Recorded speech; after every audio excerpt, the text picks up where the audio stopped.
In this lesson, we will cover the different options you have when working with multiple objects.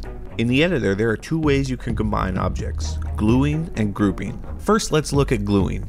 You can see here I've placed a few objects that I'd like to glue together. There are two ways to glue objects in the editor. The first way is to select all the objects you want to glue.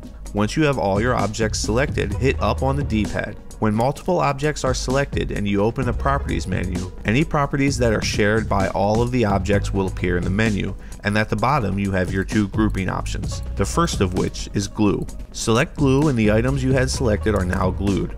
Once the objects are glued, this little yellow square will appear with dotted lines connecting it to every item included in the glue group. This yellow icon also represents the pivot point. Once glued, your objects will now act as one object.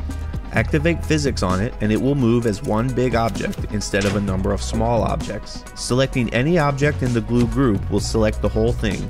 If you need to select a single object in the group, simply hold LB while making your selection. You can also hold LB and leave your cursor over the group, and after a few seconds it will highlight the whole group. You still need to press A to grab everything, but this is a great way for selecting multiple glued or grouped object sets at once. Now before we get into the properties of a glued group, let's quickly look at the other method you can use to glue objects. If you open the New Object menu, select the Common category and scroll over to the Physics subcategory, there is an item called Object Glue that looks like the pivot point icon. Spawn this in the game world and open its properties. There are some basic object properties and some pivot properties which we will discuss in just a moment. But for now, what we need is the Select Glue Members option. Select this option and it will bring up a cursor. Now everything you select with that cursor will be added to the glue group, and for this method you do not need to hold LB as you make your selections. Once you've selected all of your objects, hit B to back up to the glued object's properties. Now that we've got a glue group, let's look at the properties we have for it. The first item we will look at is the pivot type. This determines where your pivot point will be. The pivot point acts as the glued group's center of gravity. Moving the pivot point will redistribute the weight of your glued group and change how your object moves and reacts to outside force when physics are active. Mass center will place the pivot point based on the mass of the individual glued objects. Center will place it based on the position of the objects, ignoring their weight. And finally, with manual, you can place the pivot point wherever you like. Note that it is possible to grab the pivot point in the editor and move it around. If you do that, it will automatically change this setting to manual. Unglue Objects speaks for itself. Select this and your glue group goes back to being just a pile of objects. Select Pivot is just another way to grab the pivot point. This comes in handy because often your pivot point will be in the middle of an object, making it very difficult to select with the cursor in the editor.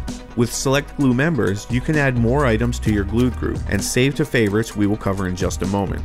But first, let's cover grouping. You can group objects in the same way that we first glued objects. In the editor, select all the objects you want to group, then open the Properties menu. Scroll down and select Grouped Objects, and presto, your objects are now grouped. The big difference between gluing and grouping is that grouping only combines those items in the editor. For all intents and purposes, they are still all separate objects. If you activate physics on the group, when tested, the group will fall apart. It's basically just an easy way to move, copy, or otherwise work with a number of objects at once. As with the glued group, selecting one item in the group will select the whole thing.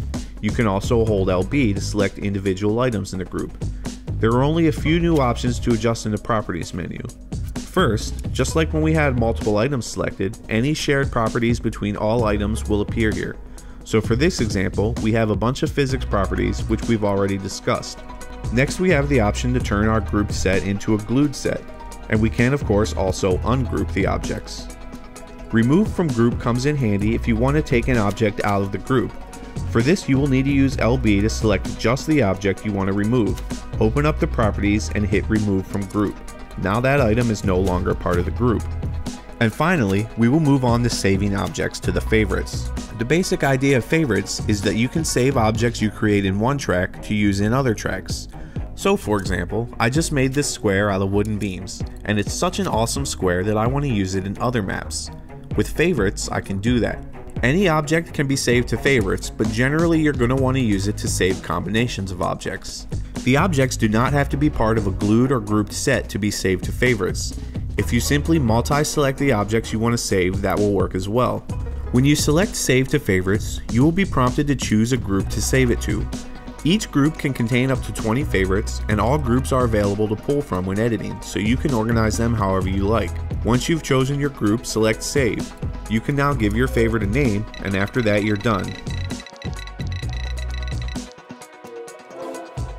Now when you open the New Objects menu, you can scroll all the way to the last category on the right, Favorites, and in there you have your 5 groups as subcategories. In each group you will find whatever favorites you've saved there. Using favorites, you can now reuse whatever cool objects you may create in as many different maps as you like.